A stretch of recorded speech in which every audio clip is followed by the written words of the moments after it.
اعوذ باللہ السمیع العلیم من الشیطان الرجیم بسم اللہ الرحمن الرحیم اللہم صلی علی محمد وعلی آل محمد وبارک وسلم استغفر اللہ الذی لا الہ الا هو الحی القیوم واتوب الیہ۔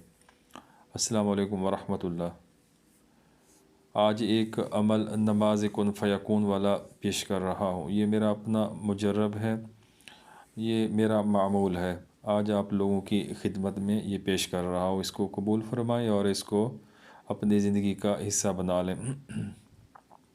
انشاءاللہ تعالیٰ اس عمل سے آپ کی دینی دنیاوی تمام حاجات بھی پوری ہوں گی، اور جو چیز آپ مانگیں گے وہ بھی اللہ تعالیٰ سے آپ کو ملے گی، جو چیز نہیں مانگیں گے اور وہ آپ کے حق میں بہتر ہوگی تو وہ بھی آپ کو مل جائے گی، کسی نہ کسی سبب بن جائے گا، کسی نہ کسی طریقے سے۔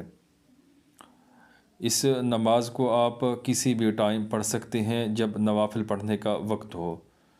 آپ اس کو اشراق میں، چاشت میں، اشراق چاشت والی نماز کے ساتھ، یا پھر اس کو اوابین مغرب کی نماز کے بعد جو نوافل پڑھے جاتے ہیں اس کے ساتھ، یا پھر ظہر میں پڑھ سکتے ہیں عشاء کے بعد، یا اس کا جو سب سے بہترین ٹائم ہے وہ ہے تہجد کے وقت کا۔ تہجد کے وقت آپ اس کو پڑھ سکتے ہیں۔ 2 رکعت نماز نفل حاجت کی نیت سے آپ نے پڑھنی ہے۔ رفع مصائب نازلہ و قضاء حاجت و مشکلات، یا پھر آپ شادی کے لیے، تسخیر کے لیے، قرض کی ادائیگی کے لیے، ملازمت کے حصول کے لیے، نکاح کے لیے، من پسند شادی، دنیا جہان کا کوئی بھی مقصد ہو آپ کے ذہن کے اندر ہے، آپ کوئی سبب نہیں بن رہا، آپ کی عملیات نہیں چل رہے، گھر میں پریشانی، ناچاکی، دنیا جہان کا کوئی بھی مسئلہ مسائل ہے، آپ وہ اپنے ذہن میں رکھ کر ایک وقت میں ایک حاجت کو ذہن میں رکھنا ہے، ایک ضرورت کو، ایک خواہش کو ذہن میں رکھ کے آپ نے اس نماز کو پڑھنا ہے۔ پہلی رکعت میں سورۃ فاتحہ کے بعد آپ نے 7 بار یہ سلام پڑھنے ہیں۔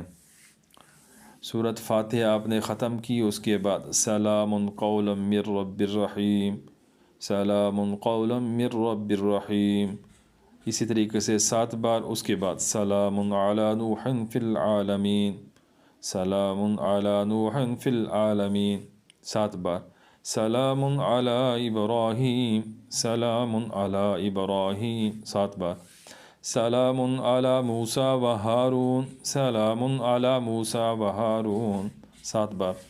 سلام علی الیاسین، سلام علی الیاسین، سلام علی الیاسین، 7 بار۔ سلام علیکم طبتم فادخلوها خالدین، سلام علیکم طبتم فادخلوها خالدین، 7 بار۔ سلام ہی حتی مطلع الفجر، سلام ہی حتی مطلع الفجر، 7 بار۔ اس کے بعد آپ رکوع میں چلے جائیں گے، پہلی رکعت مکمل کریں گے، دوسری رکعت میں سورۃ فاتحہ کے بعد سیم اسی طریقے سے 7 بار آپ یہ سلام پڑھیں گے۔ سلام پھیرنے کے بعد آپ نے سورہ یاسین پڑھنی ہے۔ جو طریقہ میں نے پیچھے عمل 7 سلام کا سورہ یاسین کی ریاضت والا بتایا ہوا ہے، ٹھیک ہے، اس میں میں نے بتایا کہ پہلے 7 بار درود شریف اور اس کے بعد پھر سورہ یاسین شروع کرنے، یاسین لفظ 7 بار، وہ پچھلی ویڈیو میں آپ لوگوں کو مل جائے گا۔ سورہ یاسین 1 بار آپ نے پڑھنی ہے عمل 7 سلام کے ساتھ، مبین در مبین۔ اور اس کے بعد جب اس میں صرف ایک چیز کا اضافہ ہے، جب آپ اس میں سورۃ یاسین کی سیکنڈ لاسٹ آیت پر پہنچیں گے، انما امرہ اذا اراد شیئا ان یقول له کن فیکون، آپ اس کو 7 بار پڑھیں گے، اور آخر میں فسبحان الذی بیدہ ملکوت کل شیء والیہ ترجعون، یہاں تک پڑھ کے آپ نماز ختم کر لیں گے۔ اس نماز میں آپ کا آدھے گھنٹے سے وقت زیادہ لگے گا، 30 منٹ یا 40 منٹ بھی لگ سکتے ہیں، اس سے زیادہ وقت نہیں لگے گا۔ جب آپ کی پریکٹس ہو جائے گی پھر آپ اس کو 15 سے 25 منٹ کے درمیان اس نماز کو آپ پڑھ لیں گے۔ ویسے تو یہ نماز صرف ایک ہی بار ایک حاجت کے لیے کافی ہے۔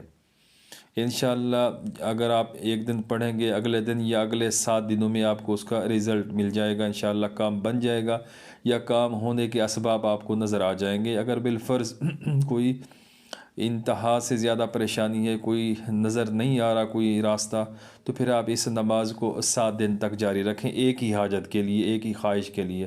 اگر نکاح کے اوپر بندش ہے، شادی نہیں ہو رہی، تو اس کے لیے آپ 7 دن کر لیں کافی ہے۔ اور اگر کوئی بندہ اس نماز کو مسلسل اپنی زندگی کا معمول بنا لے، حصہ بنا لے، تو اس کو کسی اور عمل کی ضرورت نہیں۔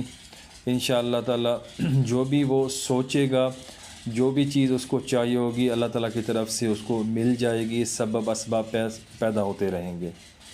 تو یہ بہت ہی بہترین طریقہ ہے، آپ لوگ اس کو اپنائیں، آپ اس کو زندگی میں شامل کریں، اس سے فائدے حاصل کریں۔ کسی بات کی سمجھ نہ آئی ہو تو آپ لوگ کمنٹس کریں، پوچھیں، انشاءاللہ میں بتانے کی پوری کوشش کروں گا۔ جزاکم اللہ۔